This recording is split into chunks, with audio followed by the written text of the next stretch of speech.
Every stone in London is a page from a book written in blood, gold, and rain. Tourists only read the cover. Big Ben, the Tower, red buses. They take photos and leave, thinking they've seen the city. But they don't know the most important thing. They don't know that beneath their feet, just a few meters below the asphalt, lies a layer of red ash, all that remains of the first, completely burned-down version of this city. They don't hear the rumble of chariots breaking through the noise of the subway. They don't see the shadows of Roman legionnaires and Victorian orphans flickering in the reflections of glass skyscrapers. They look, but they don't see. And I see. Because I am not a visitor to this city. I am its memory. I was here when these skyscrapers were just a swamp. I haggled at the market that the Vikings plundered. I hid from the plague in the alleyways where fashion boutiques now stand. I heard the first cry of newborn London and its death rattle more than once. You think you know London? Let me show you what you won't find in any guidebook. We'll go underground, beneath the layers of centuries, to uncover its greatest secrets, era by era, secret by secret. Let's begin. It all began in 43 AD. To me, it feels like it was just yesterday. The Roman legions did not come merely to conquer, they came to build. They saw what others had not, the perfect site for a port. The River Thames was wide enough for seagoing vessels and cut deep enough into the land to serve as a gateway to all of Britain. Thus, Londinium was born. And it grew at an incredible pace. I saw wooden huts give way to stone villas with mosaic floors. In the center, they built a gigantic forum, the largest north of the Alps, and a basilica. The city was bustling. Merchants from across the empire brought wine and oil here and took away British grain, metals, and slaves. The population reached nearly 60,000, an unimaginable figure for a northern province. Londinium was not just some outpost, it was a shining symbol of Roman power. But arrogance is always followed by a fall. In the year 60, the fury of the conquered tribes erupted into flames. I saw the army of the Iceni queen, Boudica. It was not a battle, it was a massacre. The city, teeming with merchants and goods, was burned to the ground. Archaeologists still find this layer of red ash beneath the modern streets, an eternal reminder of that day. But Rome did not give up. The city was rebuilt, even more magnificent than before. It was surrounded by a massive stone wall, 5 kilometers long and 6 meters high. Londinium became the capital of the province of Upper Britain. It seemed as though its golden age would last forever.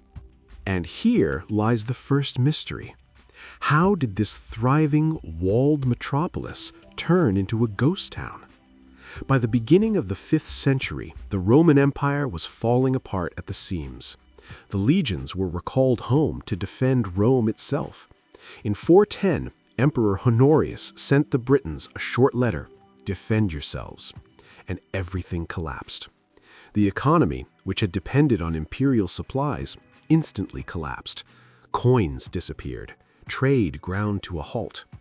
I saw how the wealthy villas fell into ruin. Mosaics were covered in mud. Roofs caved in. The townspeople, left without protection or food, simply left. They returned to the land, to simple farming. The vast stone city became not a treasure, but a curse. To the arriving Anglo-Saxons, these empty streets and crumbling buildings were something alien and frightening. They called them the work of giants and feared to settle within the walls. For nearly 2 centuries, Londinium lay dead. I wandered its empty streets where the wind blew through the ruins of the Forum and wild beasts hid in the former merchants' houses. The great Roman city had become a legend, and no one knew if life would ever return to it. When the Romans left, the Dark Ages began. I witnessed a new world emerging from the ruins of the old. The Anglo-Saxons established their settlement not within the imposing Roman walls, but further west, where Covent Garden stands today. They called it Londonwick, the London trading town. It was a chaotic but very lively port made of wood and straw. But the peaceful life did not last long. In the 9th century, a new threat came from the north. I remember their long drakkar ships gliding silently down the Thames. The Vikings. They didn't want to trade, they wanted to plunder. In 851, the great heathen army captured and sacked Londonwick. An era of fear began. Kingdoms fell one after another. It seemed nothing could stop the fury of the northerners. It was at this very moment of despair that Alfred, King of Wessex, who would later be called the Great, made a decision that changed everything. And therein lies the second mystery. Why did Alfred decide to return to the cursed Roman ghost town that everyone had abandoned? It was not an act of desperation. It was a brilliant tactical move. Alfred understood what others had ignored for centuries. The Romans' greatest treasure was not their ruins, but their wall. He saw that these weed-choked fortifications were the perfect foundation for a burg, a protected fortress. In 886, I watched as Alfred's men began clearing the old Roman streets. They patched the breaches in the wall and reinforced the gates. The inhabitants of the plundered Londonwick were ordered to move inside. Thus, Londonburg was born. It was no longer Roman or Saxon, but a new English London. Alfred's decision was revolutionary. He turned a symbol of decline into a bastion of hope. The London Wall, too large for peaceful life, became a salvation during wartime. It withstood all subsequent Viking sieges. The city became not just a refuge, but a strategic center that controlled the Thames. Fear of the Vikings literally forged medieval London. It forced people to assess the past and use it for the future. Alfred did not simply rebuild the city, he laid at its foundation the idea of a fortress, a safe haven. This idea would define London's character for hundreds of years. The ghost town came back to life, but now its heart beat not with the spirit of commerce, but with the spirit of resilience. On a hill near Hastings, and watched as the army of the last Anglo-Saxon king was defeated by the Normans. The new king, William the Conqueror, was a stranger, and he knew it. To keep the largest and richest city in his kingdom in check, he needed more than just a castle. He needed a symbol of absolute power. And so, at the corner of the old Roman wall, construction began that would forever define both the skyline and the psyche of London. The construction of the White Tower, the heart of the Tower of London. And here it is, the third great secret. The tower's true purpose was not to defend the city, but to keep it in fear. I watched it grow, stone by stone. White and gleaming, it loomed over the narrow wooden streets as an eternal reminder of who was in charge here. To the proud Londoners, the tower was not a protector, but a royal prison threatening their freedom. Enemies of the crown were thrown here. Here they were tortured and executed. The tower's walls have absorbed more pain and state secrets than any other building in England. Legend has it that if the ravens leave the tower, the monarchy will fall. And to this day, they are cared for with almost military discipline. This is not merely a tradition, it is an echo of the primal fear that the tower has inspired for centuries. But life was bustling even beyond the shadow of the tower. London was growing, turning into a labyrinth. I remember how, in 1176, construction began on the first stone London Bridge. It was a marvel of engineering. Like in Florence, it was lined with houses, shops, and even a church. Until the 18th century, it was the only bridge across the Thames and was itself a lively, pulsating neighborhood. The city was growing wealthy and demanding freedoms. I was there when, in 1191, London secured the right to self-government and elected its first Lord Mayor. The figure of Dick Whittington, who served as mayor 4 times, became a legend of how a poor man could achieve success, although in reality he was the son of a wealthy merchant. But we shouldn't romanticize medieval London. Alongside the grandeur of Westminster Abbey, it was an incredibly filthy and dangerous city. The streets were unpaved and covered in sewage that was dumped straight out of windows. The air was thick with poisonous smoke from thousands of hearths. And then came the Black Death. In 1348, I saw the streets, which had been full of life just yesterday, become deserted. Carts collected the corpses and dumped them into communal plague pits. The epidemic claimed the lives of nearly half the population. But paradoxically, those who survived found that their labor was now in greater demand. A slow but steady rise in prosperity began. By the end of the Middle Ages, in the Tudor era, London was flourishing once again. I saw the Globe Theatre open on the South Bank, where plays by a new genius, William Shakespeare, were staged. The city, having survived conquests and the plague, was entering the Renaissance, full of energy and contradictions. By the mid-17th century, London was a sprawling metropolis, with nearly 500,000 people crammed within its medieval walls. I remember those streets. Narrow, winding, lined with wooden houses coated in tar to protect against the rain. It was a powder keg waiting for a spark. But darkness came before the fire. In 1665, the Great Plague returned. In a single year, it claimed about 100,000 lives, nearly a quarter of the population. I saw houses with red crosses on their doors and heard the cry, "Carry out your dead." The city froze in horror. And exactly 1 year later, early in the morning of September 2, 1666, the spark ignited. A fire broke out in a small bakery on Pudding Lane. At first, no one paid it any mind, just an everyday occurrence. The Lord Mayor, who had been woken up, snorted, "Puh, a woman could pee on that," and went back to sleep.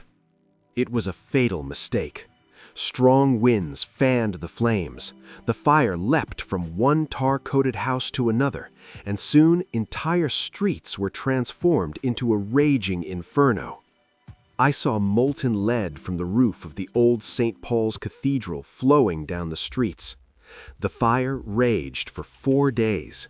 When the smoke cleared, 80% of the city within the walls had been destroyed. More than 13,000 houses and 87 churches had burned down.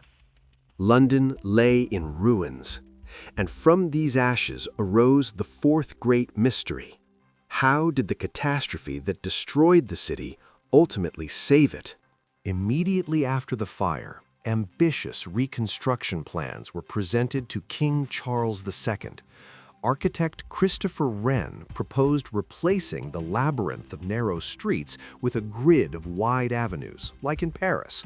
I've seen those blueprints. It would have been a completely different city. But the plan was rejected. Why? First, money was tight. Second, they needed to act quickly, and disputes over land would have dragged on for years. That's why the streets largely retained their old medieval layout. However, one key change was adopted and strictly enforced. A decree was issued prohibiting the construction of wooden houses. From then on, only brick or stone were permitted. This simple decision forever changed the appearance and safety of London. The Great Fire, having destroyed the old fire-prone city, made a repeat of such a tragedy impossible. Christopher Wren was nevertheless entrusted with the main project, the restoration of churches.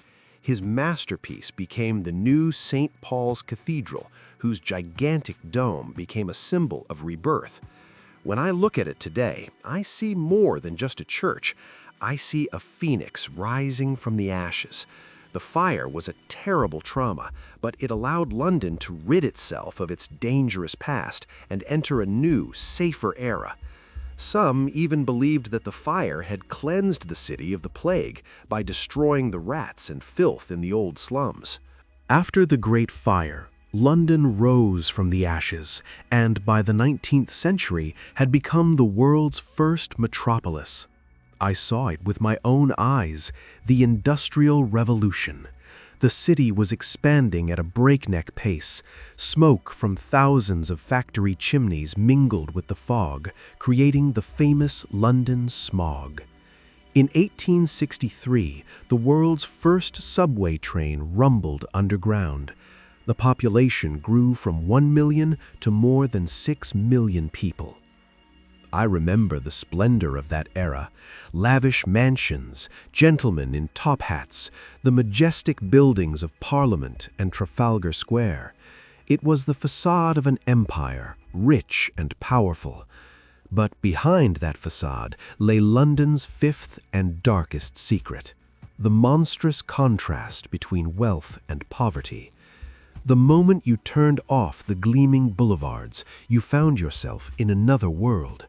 In the East End, millions of people lived in unimaginable conditions. I walked through those slums, entire families in a single room without running water or plumbing. The air was thick with the stench of poverty and disease. This was the world Charles Dickens described. He was not exaggerating. I saw chimney sweep boys and women workers in match factories suffering from phosphorus jaw, a disease that destroyed the bones of the face. It was the dark side of imperial grandeur. This world bred despair. In 1888, terror gripped the slums of Whitechapel when the mysterious Jack the Ripper began his bloody rampage. He was never caught, and he became a chilling symbol of the chasm between the two Londons, the city of light and the city of darkness. That divide did not disappear. It smoldered beneath the surface, and when, 100 years later, in the 1970s, I saw punks in torn clothes on the streets, I understood where their anger came from. Their cry of no future was an echo of the despair of the Victorian slums. It was a rebellion against the entire history of inequality embedded in the foundations of imperial London. The 20th century descended upon London with all its fury. I witnessed the horror of the Blitz in the 1940s. Every night, the wail of sirens, the roar of bombs, the sky red with fires. More than 30,000 civilians died, but London stood its ground. The spirit of resilience, forged in the Viking era, emerged once again. Keep calm and carry on. It was not just a slogan, but a way of life. After the war, the city faced new challenges. In 1952, it was engulfed by the Great Smog, which killed thousands of people. And then the British Empire began to crumble. It seemed London was doomed to decline. And so we come to the sixth and final secret. How did a city that lost its empire become the capital of the world again in the 21st century? The answer lies in its unique ability to reinvent itself. London changed its model. It became the center of a global network of finance, culture, and ideas. Immigration played a key role. After the war, people from the former colonies, from the Caribbean, India, and Pakistan, flooded into the city. I remember how London exploded with color and music in the 1960s. Swinging London, the Beatles, the Rolling Stones, Carnaby Street fashion. The city suddenly became the coolest place on the planet. This process has only accelerated. Today, more than 300 languages are spoken in London. Nearly 40% of its residents were born outside the UK. Walking through the city, you can visit India, Poland, or Jamaica in a single day, simply by moving from one neighborhood to another. This melting pot is the new strength of London. It no longer imposes its culture, it absorbs cultures from all over the world. The city, destroyed during the Blitz, has been rebuilt. In place of the old docks, the new business district of Canary Wharf has risen, and new skyscrapers such as the Gherkin and the Shard have transformed the skyline beyond recognition. The city, which began as a Roman outpost, has become a true global hub where history and modernity constantly intertwine. And so, 2,000 years have passed. From a Roman camp in the marshes to a global metropolis. I have seen this city born, die, and be reborn. I have seen it in its glory and in its ashes. So what is its greatest secret? It isn't found in any single event or building. The secret is that London is a living organism. It is a palimpsest, where each new layer reveals the old one beneath. The Roman wall serves as the foundation for office buildings. Victorian warehouses become trendy galleries like the Tate Modern, and the spirit of rebellion from the slums finds an outlet in punk rock and street art.